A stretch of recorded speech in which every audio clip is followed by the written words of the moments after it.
TikTok त थियो उनी भएन त्यसले मेन पोइन्ट पुगौँ अनि टिकटक बनाउँदै झरम यिनी उतापट्टि हिँड ल गयो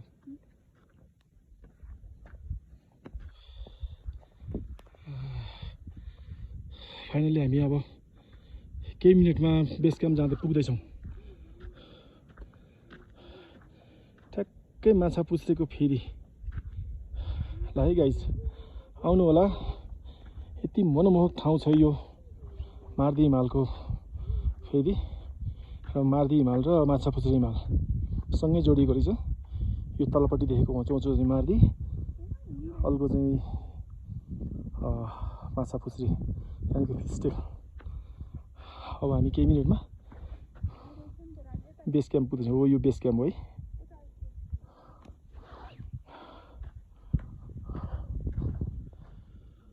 हेलो हामी चाहिँ भ्यू पोइन्टबाट अझ माथि चढ्दैछौँ है यो बेस क्याम्पतिर लम्किँदैछौँ यहाँबाट अझ 1.5 घन्टा माथि बेस क्याम्प भनेको छ यो माथिपट्टिको यो देखेको हिमाल चाहिँ अन्नपूर्ण है अन्नपूर्ण एबिसी क्याम्प एबिसी हिमाल हाम्रो यात्रा जारी नै छ अगाडिपट्टि मेनुकामा हिसाब भइसिन्छ बाटो यस्तो खतरा छ कि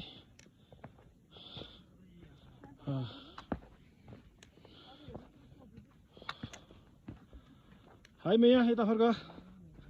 हेलो ठ्याक्कै माछापुच्छ्रेको फेदीमा नै छौँ हामी अब यहाँबाट उतापट्टि यो माछापुच्छ्रेको साइडमा भएको चाहिँ यतापट्टि हो यो देखेको साइड चाहिँ मर्दी हिमाल रहेछ अब हामी यहाँबाट बेस क्याम्पतिर अझै पनि लम्किँदैछौँ बेस क्याम्प अझ यहाँबाट 1.5 घन्टा भन्ने कुरा भएको चाहिँ 1.5 घन्टामा बेस क्याम्प पुगिन्छ नि बिचबिचमा टी सप हुँदो रहेछ भ्यू पोइन्टमा हामीले टी सप फेला पारेर त्यहाँ कफी लिएर कफी खाएपछि अलिकति ज्यान तातो भयो अनि त्यसपछि फोटोसोटो खिच्यौँ त्यहाँ भ्यू पोइन्टबाट फेरि हामी बेस क्याम्पतिर लम्किँदैछौँ यस्तो इमेजिङ छ यो आजको यात्रा लगभग हामी 3 दिन भइसक्यो है हाम्रो यात्रा हामी यो ट्रेकिङ निस्केको फाइनल्ली अब हामी 1.5 घन्टापछि लास्ट बेस क्याम्पमा पुगेर हामी फर्किनेछौँ अबको 1.5 घन्टामा हामी बेस क्याम्प पुग्छौँ अब हामी माछापुच्छ्रेको फेदीमा नै छौँ कि ठ्याक्कै फेदीमा छौँ हामी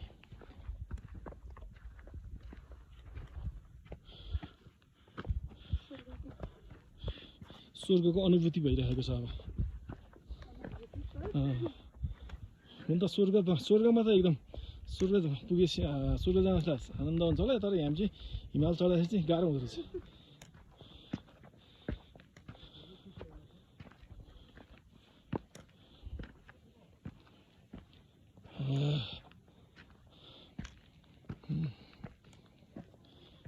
हिमालको काखमै छौँ हामी त काखमै हजुर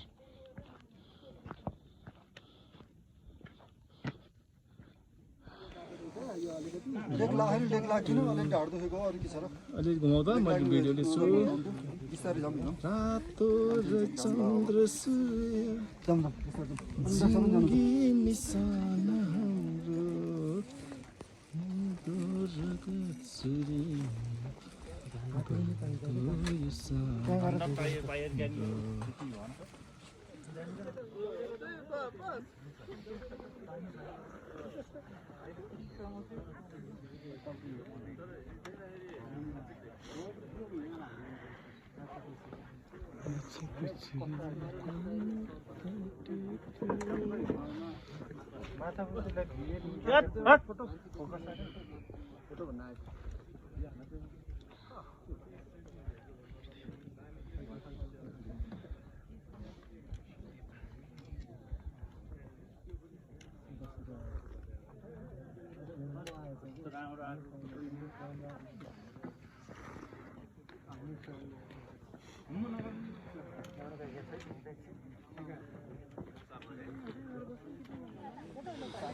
लाइट आएपछि अझै राम्रो आउँछ कि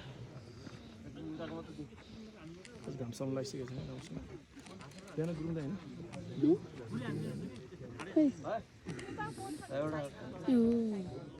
हेलो ओ ब्रो एक्सक्युज मी हेलो नमस्ते माछापुच्छ्रे नमस्ते बस्ने ठाउँमा त्यस्तो नगरौँ अहिले हामी मान्छे हाई बेस क्याम्पबाट लगभग 2 घन्टा पौने 2 घन्टाको ट्रेकिङ पछि माछापुच्छ्रेको फेरीमा आएको छौँ है यहाँभन्दा उता पनि अझ 1.5 घन्टा लगाएर बेस क्याम्प जान सकिन्छ अरे तर हामी नि सायद यहाँ नै फाइनली हो जस्तो लागेछ है यो टी सप रहेछ यहाँनिर लास्टमा लास्ट भन्दाखेरि लास्ट यहाँभन्दा उतापट्टि पनि रहेछ यहाँभन्दा उतापट्टि 1.5 घन्टा लगाएर अझ बेस क्याम्प जान सकिन्छ अरे एकदमै गाह्रो छ अझै पनि अलिकति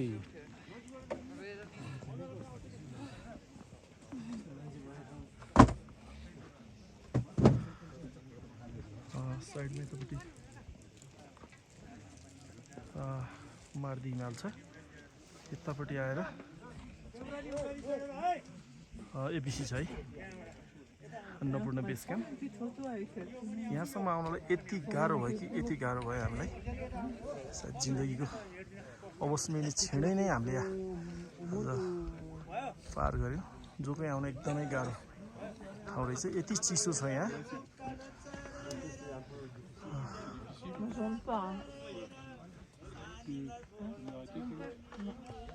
मेनुका पनि छैन है यस्तो जाडो भइरहेको अवस्था छ मेनुका केही बोल्ने हो कस्तो लागिरहेको छ अहिले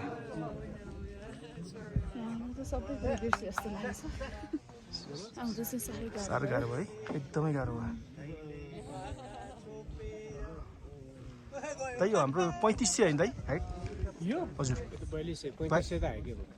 यो यहाँसम्म 4200 छ ए त्यहाँसम्म बेस क्याम्पसम्म 4500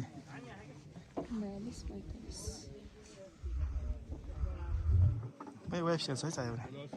यस राख्छु राख्छु है याद मर्दी भनेको चाहिँ त्यो चाहिँ मर्दी हो ए यो चाहिँ बिचको धेरै हिमाल छ अन्नपूर्ण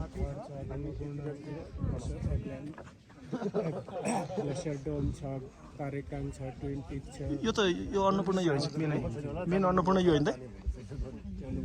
साउथ ए अझ पछाडि ए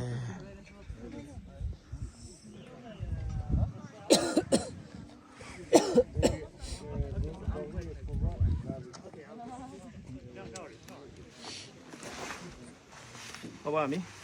लास्ट इन्डिङ पोइन्ट है अब हाम्रो यात्राको हामी यो सिरिम भन्ने ठाउँबाट अब बिस्तारै यहाँबाट मोटर चढेर लगभग 2 घन्टा लाग्छ अरे हेम्जा पुगिन्छ के अरे हेम्जा होइन के अरे मिलनचोक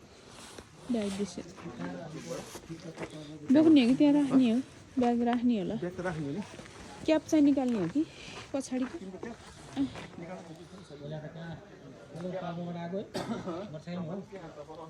पोखराबाट स्याङ्जा हुँदै चाहिँ पाल्पा गएर बसियो झ्यापु तालमा पुरा मर्समलाई खासु है कटेर खाँदै घटेला बसेको मलाई थाहा भएन